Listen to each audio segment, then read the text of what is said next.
So our proposition today is that all of us believe that brands that don't collaborate can't truly innovate. And I think it's certainly, for those of you that were hanging around the session before, it's certainly a challenge we've had. You know, as a big traditional brand, we have our aims and objectives about how innovative and how brave we want to be. But I think that bravery point is definitely relative and changes through. But I think we've found our best work comes where, for us as a business, you know, and the team, great marketers, but ultimately we've got the knowledge around energy as the client, so we bring the knowledge of the energy sector. And it's about letting our media agencies, letting our creative agencies do what they do best, and at the end of the day, why we're giving them money. And it's when we try and overstep and do their jobs and vice versa, things don't go as well. But just to maybe work along the line, it'd be great if you just introduce yourselves a little bit about where you're from. And I guess, you know, to that point, do you agree that collaboration's the key to stuff? Which I guess might be an assumption, or is it best just to be able to get on with your work, not have to bother about other people? So, sure. Welcome. Thank you so much. Thank you for having me. So my name is Moraz. I'm the Director of Commercial of NumberEight. NumberEight, to whoever doesn't know us here, is an on-device contextual intelligence platform. Now, what does that mean? That means that, well, we're a software that goes on mobile phones, Exhibit A, that is able to then use the mobile sensors to detect environment. For example, that we're currently indoors. Well, most of us are socializing in a work environment, and it's currently quite hot and cloudy outdoors. Now, once you get to know someone, their environment, you can start to get to know them as people as well, and start understanding their habits. So, for example, me, myself, I'm a pet owner. My dog is right there, to anyone who hasn't seen the husky yet. I am a shopper, clearly, and a walker. Yeah, well, it's quite evident. All of that information is processed on the device itself. That means that we keep everything really private. We don't have any impact by identity. We don't need identity or personal information. It's kind of marrying both relevancy and privacy. Why is, for example, collaboration really important for us personally? Well, we're a data provider. We're a data layer. That means that we work with a lot of other partners. We work with the brands to get to know what audiences and what circumstances are really meaningful for them. We work with creative agencies to design campaigns based on data in a really meaningful way. We work with dynamic ad supporters to how they use data to create different creatives. And each of us knows something really well. If we can all bring our expertise to the table, we're often able to do something truly great. And if we try to do everything, we're probably going to do it at 60%. None of us knows everything, right? Great, thank you. Naomi. Hi, I'm Naomi. I am Dotta's MD. Dotta, in a nutshell, we're a shoppable media company. So we work with brands who either exclusively or predominantly rely on a network of third-party retailers to sell their products. We make their content shoppable, their brand.coms, their socials, their videos, whatever.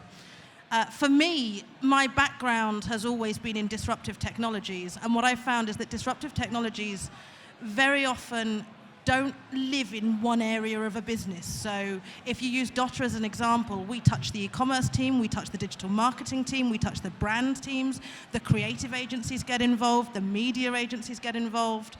You need a champion to own it, but without that collaboration across all of those different areas, you don't get the maximum value out of it. There's a benefit to each of them, and by collaborating, everybody wins. So that's where I see it. Great. John? Hi, yeah, I'm John. I'm the commercial director at Hoopla. We're specialists in creating immersive and interactive brand ad experiences across web AR, playables, and rich media. I mean, I think I echo a lot of what you say. Like, we've come from a creative background where it's all about, it's not just the creative, but it's linking in different points of access to make the experience more, you know, valuable to the user and to the brand. And a lot of the time that falls down when the pyramid doesn't connect and you lose points of contact where certain key aspects are missing. That's great. And Sergey? Yes. Hello.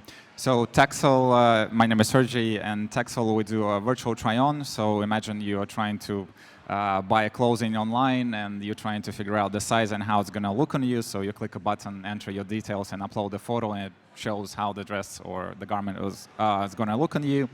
So in terms of the collaboration and innovation, I think it's for the brands, it's really important to understand what they're trying to achieve, like what the end goal is, and then it automatically narrows down the numbers of partners there. So there is always a little bit of competition there, of course, but it's, I think, important to also compete when you collaborate or innovate, so that only sort of the best solutions reach the customers.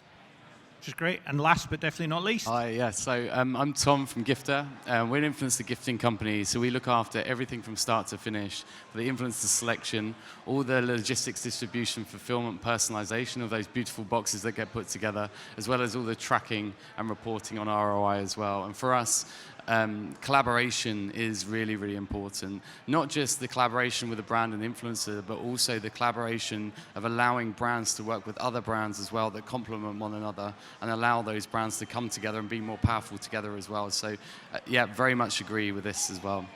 Yeah.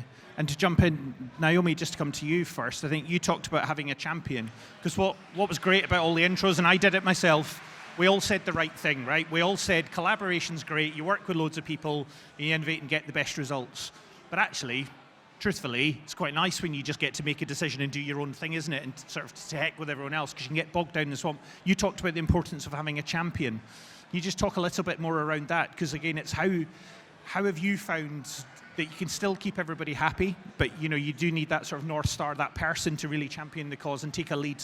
Yeah, excuse me. I think, we've been successful in a disruptive world where we're bringing something to brands that is completely new and, as I say, touches lots of different areas.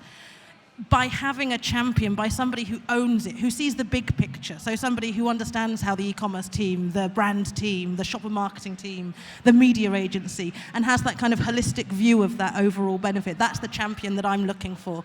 Somebody who can say, okay, you can benefit this way, you can benefit that way, but then also is willing to kind of take a step back and go, right, now collaborate, now go work and make it happen, use your individual expertises. But it's a balancing act, because to your point, sometimes you just want to get stuff done. And if a single person makes a decision, then boom, you can get it done. So.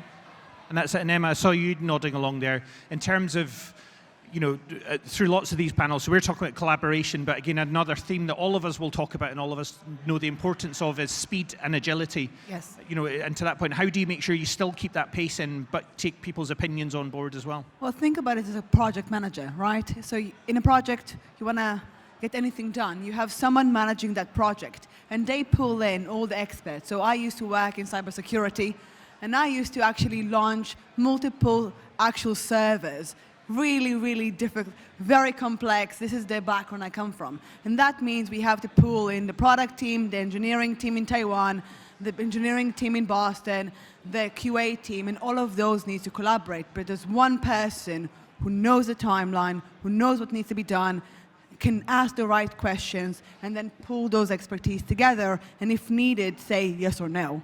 And if you have that, you can have the collaboration and still stay on the right path without getting too lost in too many opinions and too many ideas and too many conflicting ideas, and you wanted to go there and you ended up there. A bit of the old too many cooks spoil the broth, right? Exactly. So getting a few expertise, you have a saucer, you have a cutter, you have someone who can do everything, but you have a chef to pull it all together. Yeah, exactly. And Tom, maybe coming across to you in terms of, you've set up a business, set a firm, you need to, I suppose, keep people like me happy from the brand side and the client side. How do you manage the collaboration that a client wants when quite often us as clients can ask for stupid things, daft things, in probably half the time and for half the budget we really want? How can you manage that process through effectively? Or I know all your clients are wonderful, so this is hypothetical and not real world. I think it's about trying to kind of, especially with influencer gifting, it's so new and it's such an innovative way of working with collaborators at scale. Is trying to get the brands and the agencies to drop their guard slightly and become more vulnerable. We've come from a world with influencer gifting that's been so controlled, and allowing brands to actually say, right, here's the product, I want to see how you utilize it into your world, and we want to see how you take our product on that journey. It's just just trying to get you to become more vulnerable and understand that those influencers will create the most wonderful content, but just allow them to just have that flexibility to allow them to do that in the first place. I think it's really important. And then, John, coming to you on that point as well, is how, I guess, similarly, how do you get brands to fit in with what's the best way of working? Because, again, those of us at big companies, we've got a habit sometimes, again, of talking a really good game of, hey, we're flexible, we want to, work in the right way. But actually, to get the job done, you guys quite often have a very different culture. It's why we want to work with companies like yourselves. But how do you really achieve that? What's been some of the successes you've had?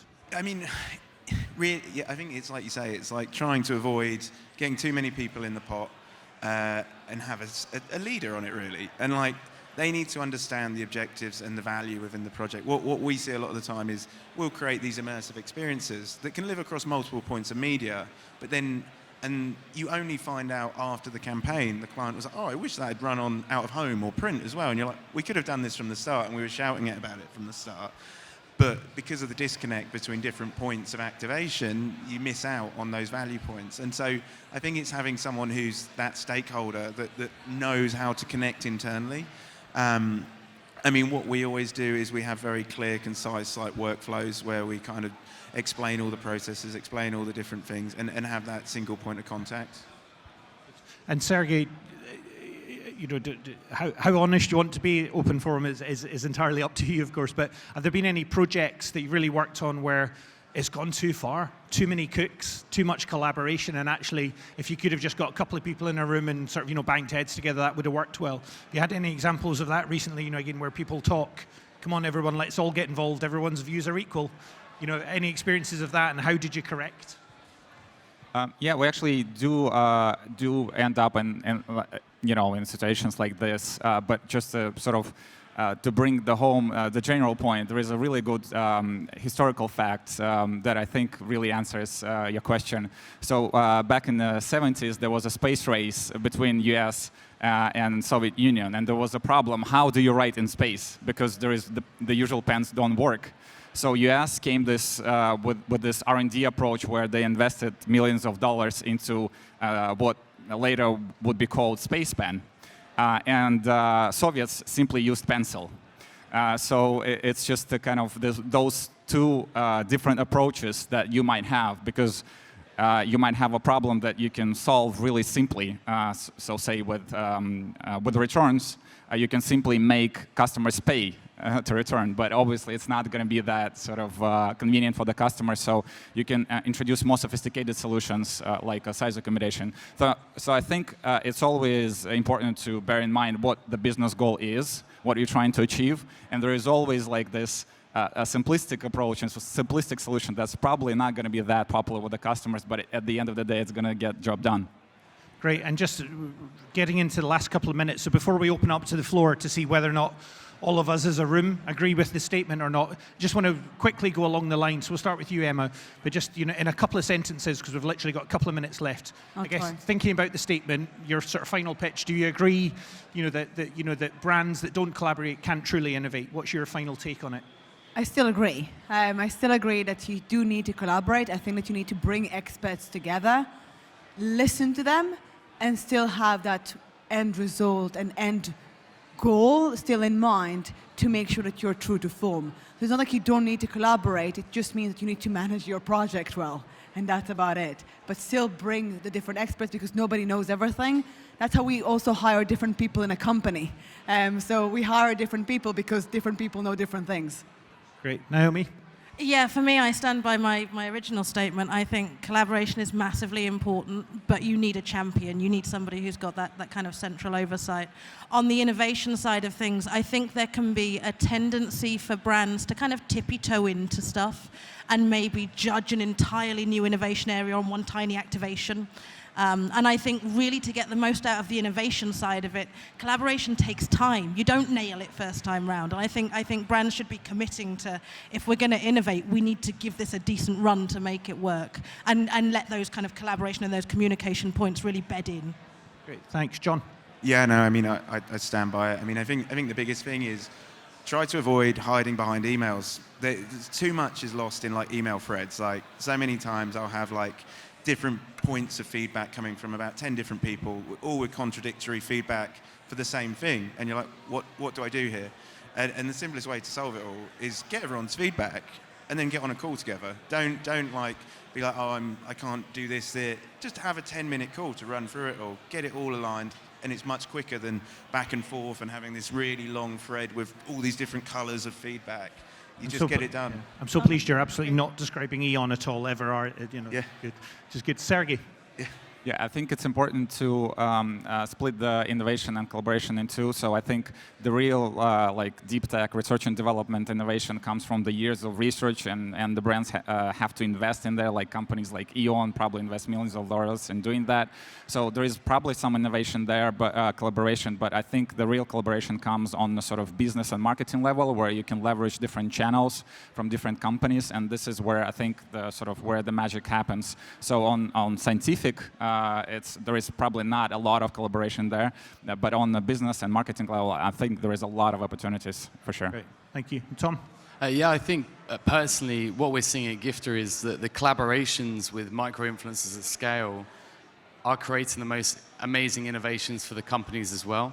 We are seeing so much feedback go back to brands and agencies on how can you make products better, and how can they be stronger against your competitors. And all that information we're taking and feeding it straight back to the brand, and they're feeding it straight back to the research and development teams. So we're utilizing influencers as a key focus group and creating an intelligence engine on a set focus group that have access to all of your competitors' brands as well. So I completely agree. I think collaboration is the driver of innovation, and it's really exciting. I think we're just tapping into the power of what we can do. Brian, thank you so much. And just before we do wrap up, so just as a quick show of hands, who agrees with the statement that brands that don't collaborate can't truly innovate? So there's no point in asking the other side. It was the majority of people. And then I'm pleased to see there are a few people who are honest enough, as I would be, to go, no, I don't care about anyone else. It's my opinion that matters, which is great. But listen, I think what we've heard is that collaboration's obviously important. It's obviously got a place, but you've got to have someone that really drives it through. You've got to make sure that that's quick and concise, and really that's the recipe, I think, to getting proper innovation, as the guys have mentioned, that gets true results as well. So we can just give a big round of applause, please, for Tom, for Sergey, for John, Naomi, and Emma. Thanks.